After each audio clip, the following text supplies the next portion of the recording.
Oke, bismillahirrahmanirrahim. Assalamualaikum warahmatullahi wabarakatuh. Kelas 10 IPA dan kelas 10 IPS yang Ibu sayangi, bagaimana kabarnya hari ini? Semoga kalian dan kita semua senantiasa dalam kondisi sehat walafiat, juga senantiasa dalam penjagaan dan perlindungan Allah. Amin, amin ya robbal alamin. Oke, pada materi yang lalu kan kita sudah membahas materi tentang pembagian hadis dari segi kuantitas ya, Ibu review sedikit. Jadi yang kemarin itu pembagian hadis dari segi kuantitas itu ada dua. Yang pertama ada hadis mutawatir dan yang kedua ada hadis ahad. Hadis mutawatir itu kemudian terbagi lagi menjadi dua. Ada mutawatir lafzi dan ada mutawatir maknawi. Mutawatir lafzi di sini adalah yang memang secara redaksi, secara lafaznya itu sama, yang dibawa dari Rasulullah sampai kepada sahabat. Nah, sedangkan mutawatir maknawi secara redaksi atau secara lafaznya itu berbeda, tapi secara maknanya itu sama. Nah, kemudian hari ini kita akan membahas pembagian hadis dari segi kualitas. Nah, sebelum sampai kepada materi, sebelumnya Ibu mau menyampaikan kenapa sih materi ini menjadi materi yang penting, karena contohnya seperti ini ya, fenomena pada saat ini, atau Ibu ambil contoh pada awal-awal pandemi ada tersebar suatu hadis palsu yang kurang lebih isinya seperti ini. Di akhir zaman nanti akan terjadi banyak wabah, akan tetapi hanya umatku saja yang selamat karena dia menjaga wudunya. Nah, ternyata setelah diselidiki, setelah ditakhrij, itu adalah hadis palsu yang berarti memang bukan berasal dari Rasulullah. Nah, dari situ pentingnya kita belajar pembagian hadis dari segi kualitasnya. Nah, di sini pengantarnya, sesuai dengan ajaran perjalanan hadis, ternyata tidak semua yang hadis itu benar-benar berasal Nabi. Nah, kenapa? Karena apalagi juga ya, kita mengetahui ada hadis palsu itu memang ada gitu. Dan benar memang hadis itu adalah segala sesuatu yang dinisbahkan kepada Nabi, yang fungsinya memang sebagai rujukan kedua setelah Al-Quran. Nah, akan tetapi selanjutnya apa yang dinisbahkan kepada sahabat itu juga bisa dikatakan sebagai suatu hadis gitu, dan bahkan yang disandarkan kepada tabi'in itu juga bisa dikatakan sebagai sebuah hadis. Nah, maka dari itu maksud dari pembagian hadis dari segi kualitas itu adalah hadis-hadis yang dapat diterima dan mungkin dapat ditolak. Karena apa? Karena berdasarkan dari sumber informasinya. Nah, di sini yang pertama, pembagian hadis dari segi kualitas itu ada, yang pertama adalah hadis sahih. Nah, hadis sahih bisa dilihat ya secara etimologi. Ingat, etimologi itu secara bahasa, terminologi secara istilah. Nah, kalau dari secara etimologi, sahih itu artinya didumina sakim atau lawan katanya sakim. Sakim itu artinya sakit. Nah, di sini berarti kalau dari segi istilahnya, hadis sahih itu adalah hadis yang sanadnya bersambung. Masih ingat ya kemarin ya, unsur-unsur hadis itu ada 3. Yang pertama itu adalah sanadnya, kemudian yang kedua itu adalah matannya, dan yang ketiga adalah rawinya. Nah, di sini dari sanadnya itu udah harus bersambung, kemudian diriwayatkan juga oleh perawi yang adil dan dobit. Nah, udah kita bahas ya kemarin ya, adil itu apa, dobit itu apa, dan dari sejak awal hingga akhir sanad tanpa ada syad dan ilat, jadi nggak ada cacat sama sekali di dalamnya. Kemudian di sini ada syarat-syarat hadis sahih. Hadis sahih di sini ada yang pertama, hadisnya itu harus musnad. Musnad itu apa yang tadi? Yang pertama itu adalah hadis yang memang disandarkan kepada Nabi dan juga ada sanadnya. Jadi sanadnya benar-benar tersambung sampai kepada Nabi. Kemudian yang kedua, sanadnya bersambung antara rawi, sanad hadis itu memang pernah bertemu, pernah bertatap muka, menerima secara langsung dari gurunya. Dan yang ketiga itu adalah seluruh rawinya adil. Yang menerima itu adil dan dobit. Nah, apa itu rawi rawi yang adil? Yaitu rawi yang bertakwa dan kehormatan dirinya ya, udah kita bahas ya. Sedangkan dobit itu adalah kemampuan seseorang dalam menghafal hadis. Jadi kalau adil itu adalah akhlaknya, dobit itu adalah kemampuan atau daya tangkapnya dalam menerima suatu hadis. Nah, kemudian di sini tidak sah itu adalah tidak bertentangan dengan hadis yang lainnya atau hadis yang hadis dari rawi yang lain yang lebih kuat. Dan terakhir ada tidak boleh ilat, artinya dalam hadis hadis tersebut tidak ditemukan cacat yang merusak kesohihan hadis. Nah, kemudian di sini dibagi lagi klasifikasi hadis sahih ada 2 ya. Kalau kemarin kan mutawatir itu ada mutawatir maknawi dan mutawatir lafzi. Nah, kalau di sini ada sahih li zatihi dan sahih li ghairihi. Nah, kalau sahih li zatihi ini memang sudah memenuhi syarat-syarat hadis sahih. Jadi memang rawinya adil, kemudian dobit ya, kuat ingatannya, kemudian sanadnya memang tidak putus sampai kepada Rasulullah, kemudian matanya itu tidak cacat dan tidak ada kejanggalan. Nah, yang kedua itu adalah sahih li ghairi. Nah, sahih li ghairi ini sebenarnya dikategorikan sebagai sebuah hadis sahih karena apa? Karena dikuatkan dengan satu sanad atau ada keterangan lain. Kalau li zatihi memang secara zatnya keseluruhannya itu unsur-unsurnya, aspek-aspeknya sudah memenuhi. Tapi kalau li ghairi itu ada aspek yang tertinggal, tapi dia dikategorikan hadis sahih karena apa? Karena dikuatkan oleh sanad atau ada keterangan lain. Nah, di sini contohnya bisa kalian lihat ya.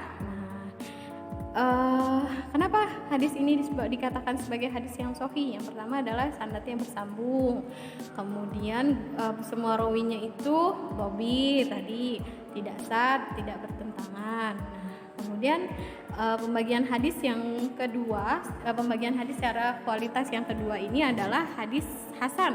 Nah, hadis hasan di sini adalah Ibu bahas dari secara etimologi dan terminologi lagi ya. Cara etimologi, hadis hasan ini berasal dari kata al-husnu yang berarti al-jamalu atau artinya kecantikan atau keindahan. Kalau secara istilah di sini hadis hasan itu adalah hadis yang bersambung sanadnya, diriwayatkan oleh rawinya yang adil dan tingkatan kekuatan daya hafalannya tidak rancu dan tidak cacat. Nah, mungkin kalian bingung ya di sini ya, kok mirip-mirip dengan hadis sahih ya. Nanti kita bahas. Oke, yang pertama syarat-syarat hadis sahih, hadis hasan yang pertama itu sanadnya harus bersambung. Kemudian perawinya adil. Kemudian perawinya juga harus dhabit. Kemudian tidak ada kejanggalan, tidak ada sad dan tidak ada ilat. Nah, hampir mirip ya syaratnya dengan hadis sahih. Nah, di sini Ibu bahas perbedaan antara hadis sahih dan hadis hasan itu memang sangat sedikit, memang sangat tipis. Nah, bahkan sebagian ulama hadis itu mengatakan bahwa antara hadis sahih dan hadis sahih li ghairi dan hadis hasan li zatihi itu sama. Tadi kan udah kita bahas ya hadis sahih li ghairi itu yang seperti apa. Nah, hal ini bisa dilihat dari definisi yang dikemukakan oleh Ibnu Hajar al-Asqalani. Nah, kalau kalian mau lebih dalam lagi silakan dicari pendapat dari Ibnu Hajar al-Asqalani tentang hadis sahih dan hadis hasan di sini. Nah, menurut beliau, hadis hasan adalah hadis yang diriwayatkan oleh seorang yang adil, kemudian sanadnya bersambung, memiliki daya ingat yang kuat dan tidak terdapat ilat atau tidak syad. Nah, maka inilah yang disebut dengan hasan sahih li zatihi. Namun, jika daya ingatnya atau kedopitan rawinya ini kurang, maka hadis diriwayatkan sebagai dinamakan hadis hasan li zatihi. Sebenarnya sedikit ya, jadi kalau yang bisa digarisbawahi, mungkin yang bisa membedakan antara hadis sahih dan hadis hasan di sini adalah daya ingat atau kedobitannya itu mungkin rawinya agak kurang seperti itu. Jadi dikategorikan sebagai hadis hasan li zatihi. Nah, kemudian di sini Ibu bahas juga sedikit ya, hukum memaknai hadis hasan itu sama dengan hadis sahih. Jadi walaupun dari segi kekuatannya hadis hasan itu berada di bawah levelnya, di bawah level dari hadis sahih, demikian menurut ahli fikih atau fuqaha itu dan mayoritas ahli hadis juga memakai hadis hasan sebagai hujah. Nah, jadi boleh antara hadis sahih, antara hadis hasan ini sudah dibahas. Ahli fikih, ahli hadis itu sepakat boleh menggunakannya sebagai hujjah. Nah, seperti Al-Hakim, Ibnu Hibban, Ibnu Khuzaimah. Namun, mengelompokkan hadis hasan ke dalam hadis sahih itu disertai pendapat bahwa hadis hasan tersebut tetap kualitasnya itu di bawah kualitas hadis sahih seperti itu. Jadi keduanya boleh digunakan sebagai sandaran atau sebagai hujjah. Nah, di sini bisa kalian baca ya. Contoh hadis hasan. Nah, di sini Ibu baca sedikit terjemahannya aja. Adalah hak bagi orang-orang muslim mandi di hari Jumat, hendaklah mengusap salah seorang mereka dari wangi-wangi dan keluarganya. Jika ia tidak memperoleh, air pun cukup menjadi wangian. Jadi perintah untuk bersih-bersih di hari Jumat ya. Kemudian hadis yang terakhir yang akan kita bahas itu adalah hadis dhaif. Jadi pembagian hadis dari segi kualitas itu ada 3. Yang pertama ada hadis sahih, yang kedua ada hadis hasan, dan yang terakhir ini adalah hadis dhaif. Bahas lagi secara bahasa, dhaif itu menurut bahasa itu artinya lemah, lawan dari kata kuat. Maka sebutan hadis dhaif dari segi bahasa itu adalah hadis yang lemah atau hadis yang tidak kuat.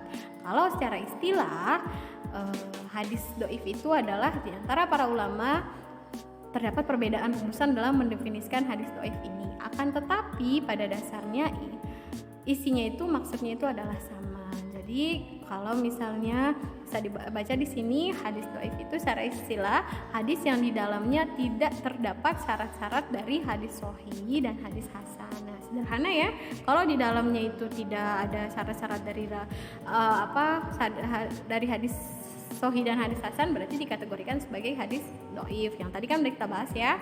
Yang pertama sanadnya harus bersambung, kemudian rawinya harus adil, harus dhabit, kemudian tidak ada terdapat cacat, tidak ilah, tidak bertentangan. Di sini penjelasannya hadis ini Ibu ambil contoh. Di sini ada contohnya, mana mabang adal asri fatalasa aqluhu falayalumanna illa nafs. Jadi barang siapa tidur sesudah asar kemudian akalnya terganggu, maka janganlah menyalahkan siapa-siapa kecuali dirinya sendiri.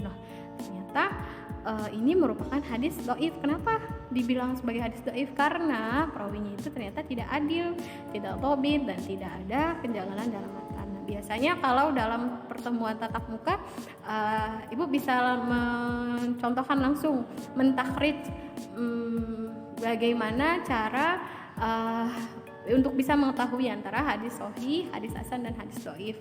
Jadi ada aplikasi, ada software yang bisa kita pelajari bersama. Tapi karena ini kondisinya daring, jadi Ibu hanya bisa kasih materi ya buat kalian ya. Oke, di sini hukumnya. Boleh nggak sih pakai hadis dhaif? Sebenarnya seperti yang tadi kan Ibu udah sampaikan ya.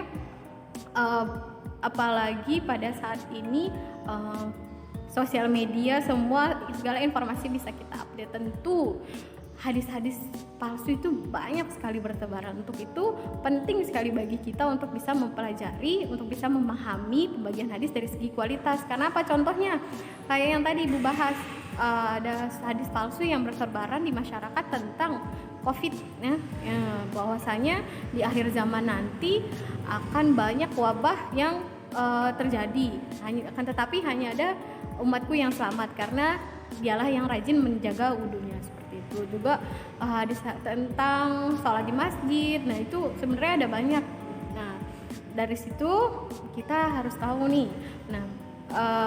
Apa sih hukumnya menggunakan hadis dhaif ini? Apakah boleh atau bagaimana? Di sini Ibu ulas sedikit ya. Para ulama sebenarnya memiliki perbedaan pendapat mengenai masalah hukum menggunakan hadis dhaif.